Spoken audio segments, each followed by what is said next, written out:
à toutes, j'espère que vous allez bien. C'est Yolande ce matin avec Marie-Ève et notre amie Sully pour cette séquence. Je souhaite une très bonne fête à tous les Alexis et un joyeux anniversaire à toutes les personnes que les nées aujourd'hui. Et aussi, gros bisous à toute l'équipe Jésus est mon guide et à tous les auditeurs, auditrices de la radio Arc-en-Ciel. Pour commencer cette petite séquence-là, nous allons écouter un petit chant de Lucie. L'Éternel est près de tous ceux qui ont le cœur brisé. Il sauve ceux dont l'esprit est abattu. Si quelqu'un est malheureux, il prie, l'Éternel entend. Il s'approche et le prend dans le creux de ses mains. Il est près de moi. Il connaît ma peine et voit mon cœur blessé. Il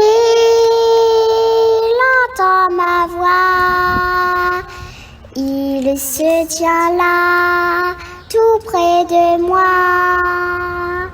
Quand je cherche l'Éternel, il a entendu ma voix. Il m'a délivré de ce qui me faisait peur. Si je tourne le regard vers lui, je suis rassurée. Et alors mon visage est rayonnant de joie. Il est près de moi. Il connaît ma peine et voit mon cœur blessé. Il entend ma voix. Il se tient là, tout près de moi.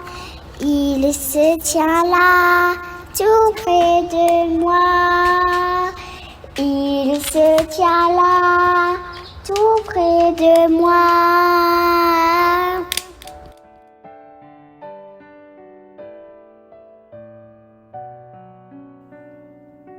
Lecture du livre de la Genèse. Toute la terre avait alors la même langue et les mêmes mots. Au cours de leur déplacement du côté de l'Orient, les hommes découvrirent une plaine en Mésopotamie et s'y établirent. Ils se dirent l'un à l'autre : « Allons, fabriquons des briques et mettons-les à cuire. » Les briques les servaient de pierre et le bitume de mortier. Ils dirent : « Allons, bâtissons-nous une ville avec une tour dont le sommet soit dans les cieux. Faisons-nous un nom pour ne pas être disséminés sur toute la surface de la terre. » Le Seigneur descendit pour voir la ville et la tour que les hommes avaient bâtie. Et le Seigneur dit : « Ils sont un seul peuple. Ils ont tous la même langue. S'ils commencent ainsi, rien ne les empêchera désormais de faire tout ce qu'ils décideront. Allons, descendons et là, embrouillons leur langue, qu'ils ne se comprennent plus les uns les autres. » De là, le Seigneur les dispersa sur toute la surface de la terre. Ils cessèrent donc de bâtir la ville. C'est pourquoi on l'appelle Babel, car c'est là que le Seigneur embrouilla la langue des habitants de toute la terre, et c'est de là qu'il les dispersa sur toute la surface de la terre. Parole du Seigneur.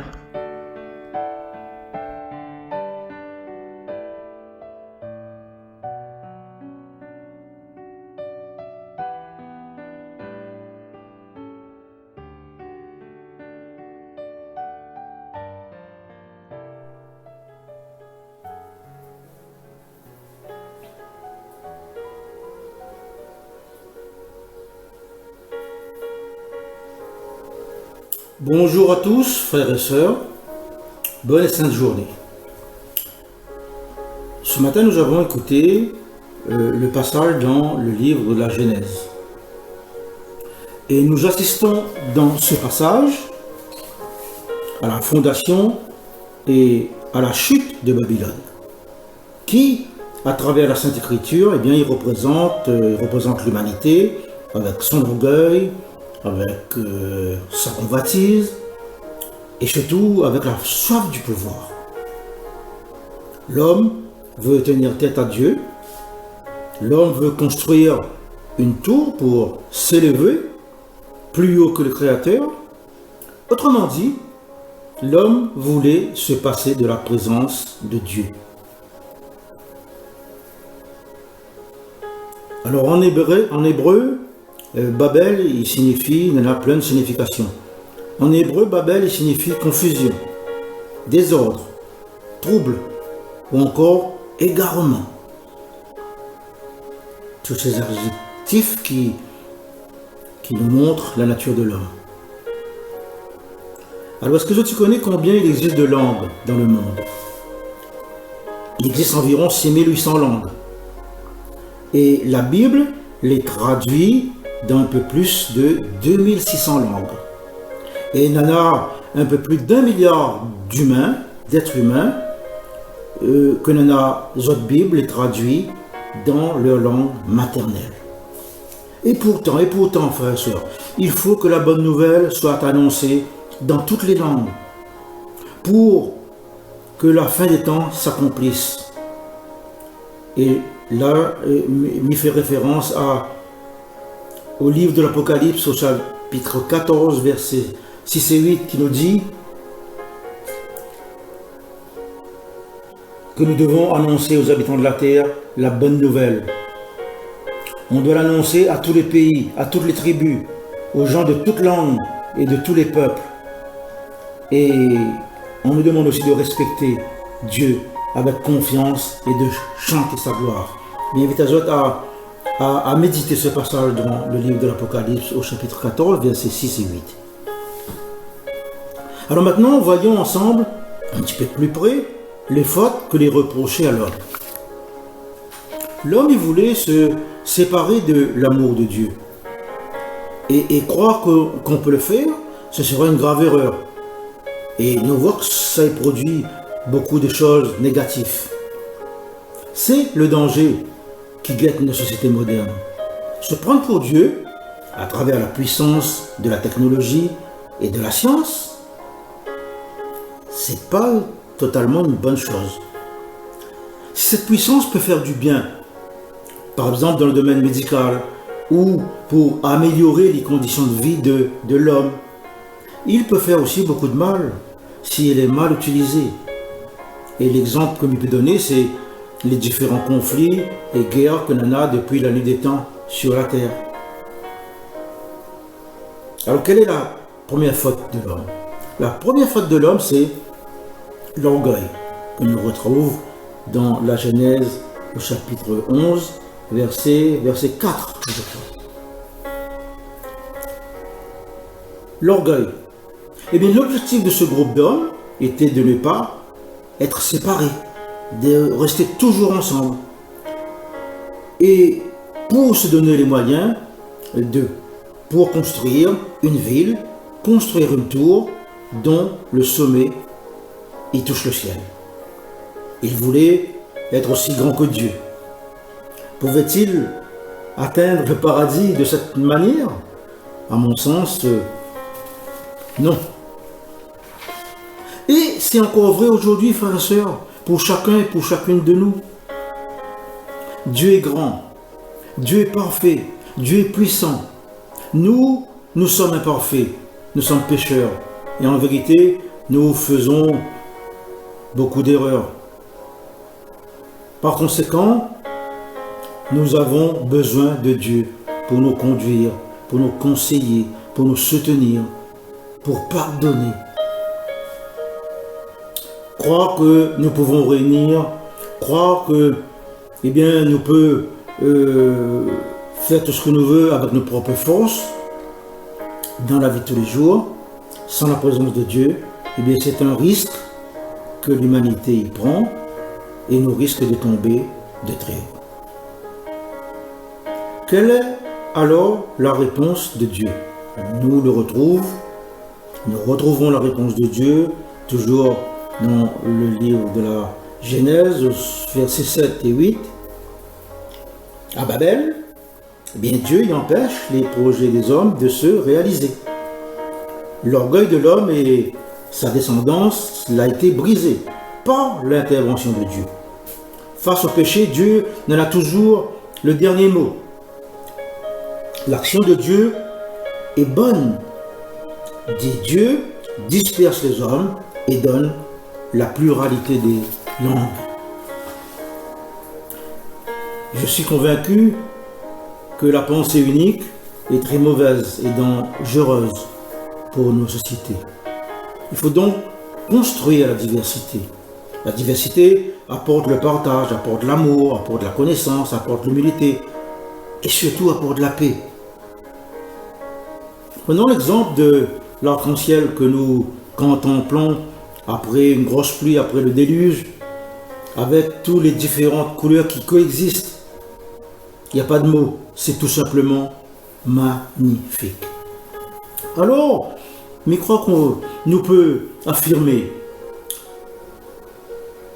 que ce qui s'est passé à l'époque n'est pas une punition de Dieu, mais ce sont des conséquences des erreurs de l'homme.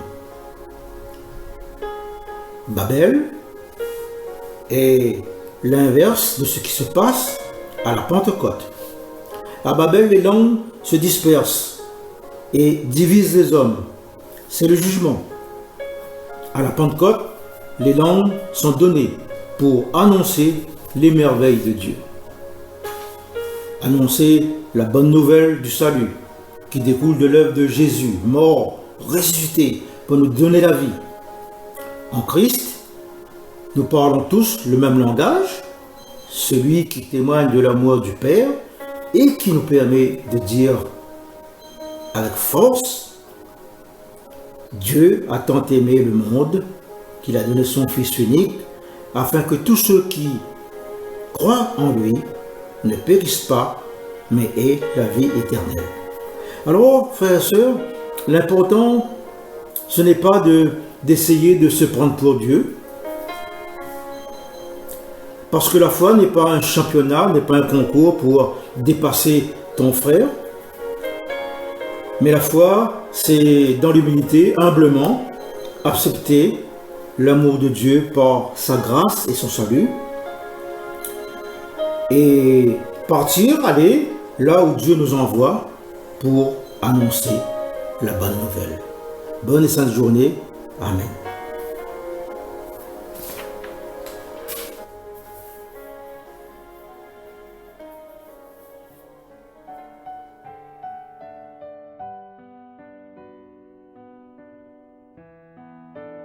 Psaume 32. Heureux le peuple que le Seigneur s'est choisi pour domaine.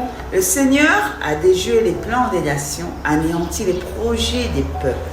Le plan du Seigneur demeure pour toujours. Les projets de son cœur subsistent d'âge en âge. Heureux le peuple que le Seigneur s'est choisi pour domaine. Heureux le peuple dont le Seigneur est le Dieu. Heureuse la nation qu'il s'est choisie pour domaine.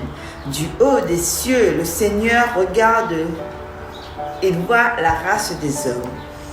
Heureux le peuple que le Seigneur s'est choisi pour domaine. Du lieu qu'il habite, il observe tous les habitants de la terre. Lui qui forme le cœur de chacun, qui pénètre toutes leurs actions. Heureux le peuple que le Seigneur s'est choisi pour domaine.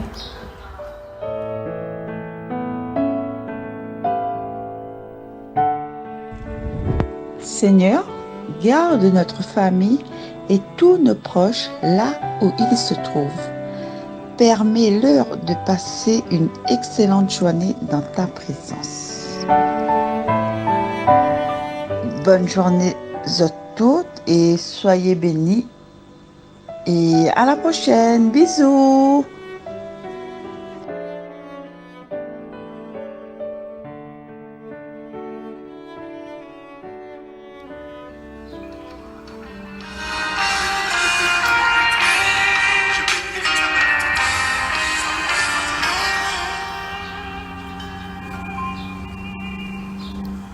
Je bénirai l'Éternel pour tous ses hauts faits. Sa louange sera toujours dans ma bouche. Je bénirai l'Éternel. Je bénirai l'Éternel pour tous ses hauts faits. Sa louange sera toujours dans ma bouche. Je bénirai l'Éternel. Je bénirai l'Éternel pour tous ses hauts faits. Sa louange sera toujours dans ma bouche. Je bénirai l'Éternel. Je bénirai l'Éternel pour tous ses hauts faits. Sa louange sera toujours dans ma bouche. Je bénirai l'Éternel. Oh, mon âme, bénirai l'Éternel. Bénis le Dieu d'amour. Oh, mon âme, bénirai l'Éternel, parce qu'il t'a fait du bien. Je bénirai l'Éternel pour tous ses hauts faits. Sa louange sera toujours dans ma bouche. Je bénirai l'Éternel. Je bénirai l'Éternel pour tous ses hauts faits. Sa louange sera toujours dans ma bouche. Je bénirai l'Éternel. Je bénirai l'Éternel pour tous ses hauts faits. Sa louange sera toujours dans ma bouche. Je bénirai l'Éternel. Oh, mon âme, bénirai l'Éternel. Bénis le Dieu d'amour. Oh, mon âme, bénirai l'Éternel, parce qu'il t'a fait du bien.